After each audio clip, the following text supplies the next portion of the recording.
Menurut sisi pandangan saudara di luar sana bahwa yang menghuni Pulau Kera itu bukan orang NTT, itu sangat miris. Kami ada banyak anak Timor, anak Rote, kami ada banyak di sana, dan kami selalu beradaptasi dengan lingkungan Bajo itu. Kami menjaga kelestarian alam Pulau Kera itu sebagai wilayah kekuasaan leluhur yang menginjakkan kakinya ke Pulau Kera itu pertama.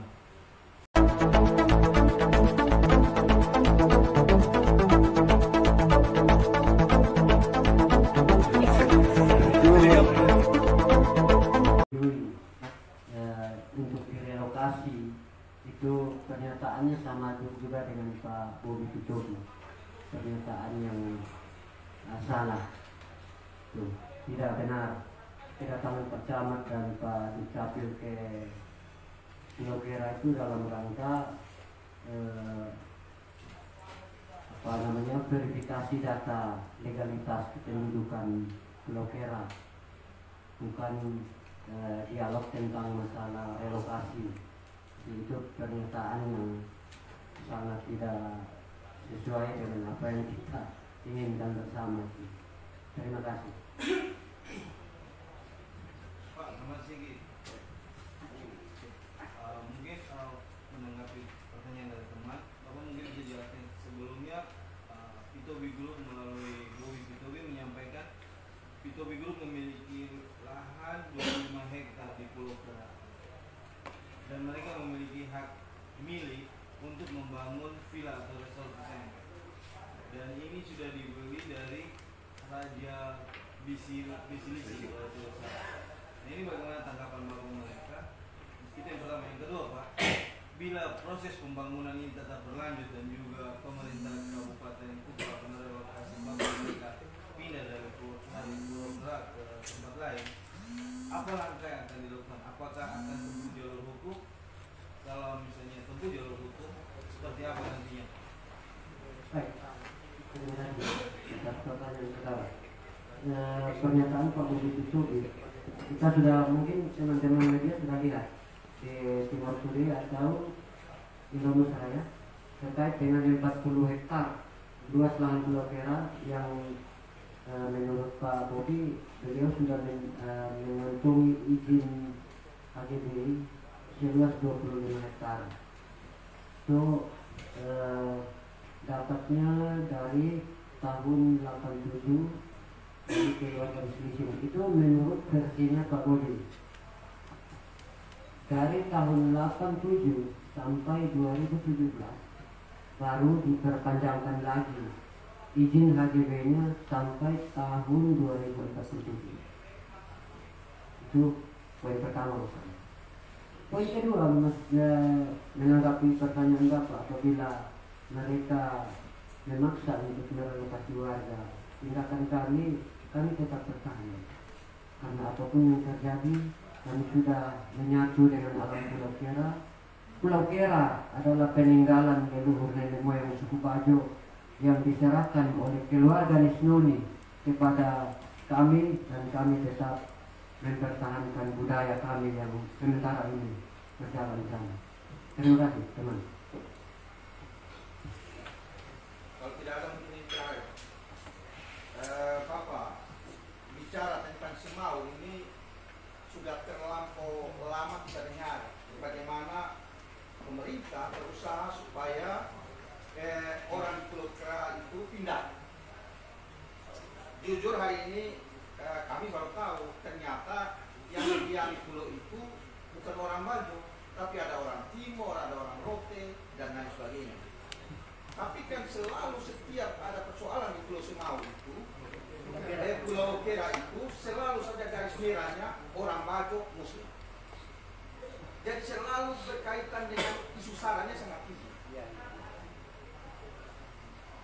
Mulai dari Pak Meda, Titu Eki, sampai sekarang Yoslede. Mereka seperti punya keinginan yang sama supaya warga di Pulau Kera itu tidak ada di situ. Lalu pada tahun 1960 agraria itu memberi hak kepada orang yang menguasai lahan. Jadi seseorang yang menguasai lahan, dia berhak memiliki sertifikat. Kenapa di Pulau Semau itu orang Bajo tidak dapat sertifikat? Di Pulau Kera itu orang Bajo tidak dapat sertifikat. Apa kendala sebenarnya? Kalau kita urut-urutkan itu sejarahnya sangat panjang. Bayangkan orang hidup 100.000 tahun di sana. Lalu yang sampai ke ruang-ruang yang sempit itu seakan-akan di situ hanya orang Bajo, orang Muslim yang membangun dan ingin menguasai. Kalau saya pikir bahwa ada sejarah yang memang tidak clear, sehingga kadang-kadang orang lebih mendukung pemerintah dan menyalahkan orang yang menduduki itu pulau.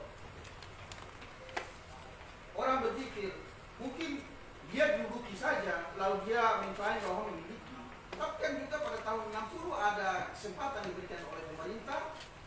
Oh, yang duduki itu tanah lu boleh urus sertifikat hak milik. Nah, Bapak mungkin bisa ceritakan kepada kami kenapa sampai sejauh ini tidak ada kepemilikan itu. Lalu datang ini Pitobi. Kalau mau kata kasar ini dua-dua ini pendatang. Orang Bajo datang dari Bajo sana, Pitobi juga datang dari negeri yang jauh sana. Datang berebut ini pulau yang kosong. Nah, ini menimbulkan kekhawatiran bagi kita. Pernyataan Bupati Kupang kemarin bilang begini, yang sone ada KTP ini apa, Kabupaten Kupang, Jawa Membani. Nah, ini kalau peristiwa ini sudah menyinggung kemanusiaan, pasti kan semua orang pasti ribut. Nah, kalau menurut saya ada sejarah-sejarah yang memang tidak clear sampai kepada publik. Kalau benar bahwa ada orang Timor di situ, ada orang Rote di situ, sekarang yang menduduki Pulau Kera itu ada 40-an kakak. 40-an kakak sekarang. 80-an kakak. Yang punya itu di antara sekian puluh kakak itu berapa banyak sih orang yang bukan orang Bajo? Ada Deta di situ, ada Sabah, itu kan bukan orang Bajo. Kan di situ kan pasti sudah asimilasi, kawin campur dan lain sebagainya. Harusnya mereka memiliki hak. Jadi mungkin Bapak bisa jelaskan apa sih sampai Pulau Kera ini sangat seksi untuk tiap ganti bupati orang mesti ancam ini orang dari sana mau kasih pindah, seakan-akan domi penduduk ilegal dan lain sebagainya. Padahal orang sudah tinggal ratusan tahun. Mungkin Bapak jelaskan. Baik, terima kasih Bapak atas pertanyaannya. Itu sangat lengkap sekali yang perlu saya jelaskan. Menurut sisi pandangan saudara di luar sana bahwa yang menghuni Pulau Kera itu bukan orang NTT, itu sangat miris. Kami ada banyak anak Timor, anak Rote, kami ada banyak sana. Dan kami selalu beradaptasi dengan lingkungan Bajo itu. Kami menjaga kelestarian alam Pulau Kera itu sebagai wilayah kekuasaan leluhur yang menginjakkan kakinya ke Pulau Kera itu pertama. Dan itu pertama ya Bapak. Kalau menyangkut sertifikat tadi yang Bapak singgung, itu mungkin ada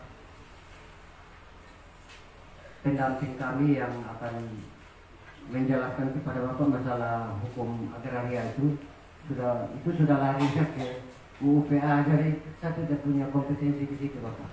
Itu terus kata penduduk liar, ya kalau kata penduduk liar itu saya pikir orang-orang yang tidak punya identitas jelas, bahkan tidak diakui oleh pemerintah. Tapi ini tuh kami diakui oleh pemerintah kabupaten.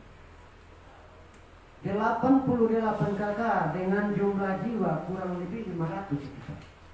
Dengan jumlah generasi muda yang sekarang sedang mengenyam pendidikan tingkat dasar dan tingkat pertama. Itu mau dibawa ke mana? Kalau memang opini masyarakat di luar sana seperti itu, kasihan generasi kita sih. Akan hancur oleh budaya barat yang dipaksakan untuk hidup berdampingan dengan pariwisata yang mungkin ke depan kalau memang kasinonya berdiri maka akan merusak tatanan hidup generasi kita menyangkut budaya dan agama. Moral anak bangsa akan rusak dengan adanya budaya barat itu. Jadi kalau menyangkut hak kepemilikan lahan sertifikat itu nanti mungkin pendamping hukum kami yang akan mengoreksi itu. Terima kasih. Makanya izin tahu Bapak, jangan sampai ketika agraria menurunkan aturan Bapak bisa memiliki hak atas tanah karena sudah lama. Tapi Bapak mengusulkan tapi pemerintah itu condong sudah mau urus atau dong tolak gitu. Kita perlu tahu. Atau memang Bapak dong sudah pernah mengusulkan itu. Nah, Bapak dong pernah mengusulkan atau son? Kami tidak pernah mengusulkan karena seperti apa yang saya sudah jelaskan pada pertanyaan pertama bahwa kami dibenturkan dengan dua dimensi itu Bapak. Jadi untuk mengurus hak kepemilikan lahan itu sangat susah. Jangankan hak kepemilikan lahan Bapak. Untuk mengurus identitas saja saya setengah mati Pak. Dari awal 2000 Pak sampai sekarang baru selesai. Masih kurang 8 kakak lagi yang belum selesai. Itu saja. Bapak. Sulitnya alasannya apa? Urus. Seperti itu asumsi saudara-saudara kita di luar sana bahwa kami masyarakat iya. Tuh. Apalagi pernyataan Pak Bupati Kupang dulu Ibrahim Agustinus Meda dan sekarang disusuli lagi dengan pernyataan Pak Yeri Manape waktu itu dia masih wakil bupati dari Pak Korinus Masnya itu. Jadi untuk mengurus itu kami sangat susah untuk mengakses itu. Terima kasih. Bapak, ini kan masyarakat adat, tadi dikatakan masyarakat adat Pulau Kera ya, mengklaim wilayah itu merupakan wilayah mereka, wilayah Bapak. Mungkin yang menjadi dasar atau bagian otentik dari dasar itu apa? Hanya sebuah makam, itu saja menjadi dasar bahwa wilayah itu wilayah bapak-bapak mereka, atau ada mungkin dasar-dasar lain mungkin kepemilikan, hak dasar kepemilikan lain itu. Mungkin surat dari apa, dari mana, itu yang harus bisa. Kalau menyebut itu nanti dilewatkan. Nanti Bapak ini yang menjelaskan pada Bapak. Artinya gini Bapak, jangan hanya sebuah makam terus kita mengklaim wilayah itu kan wilayah kita. Itu yang menjadi dasar hukum kan? Ya. Nah, itu yang perlu Bapak jelaskan kepada kita. Kalau dia ini supaya kita bisa menyampaikan pemerintahan secara lurus. Nah, jadi bukan hanya satu makam satu yang diperlihatkan tadi itu bukan satu makam, banyak makam. Tapi ada pembongkaran situs untuk secara langsung menghilangkan jejak sejarah otentik di dalam suku Bajo masih banyak. Iya. Nanti Bapak ini yang kalau jelaskan. selain makam apa? Kan makam tidak bisa dijadikan sebagai dasar untuk hak kepemilikan Bapak. Mungkin beta bisa tambahkan. Iya. Tadi kan kata sempat bilang bahwa ada penyerahan dukungan wilayah dari Raja Nisroni. Ada. Bisa dijelaskan. Ini kakak yang jelaskan. Kakak yang punya hubungan dengan penyerahan itu. Ya. Terima kasih Bapak. Iya Bapak.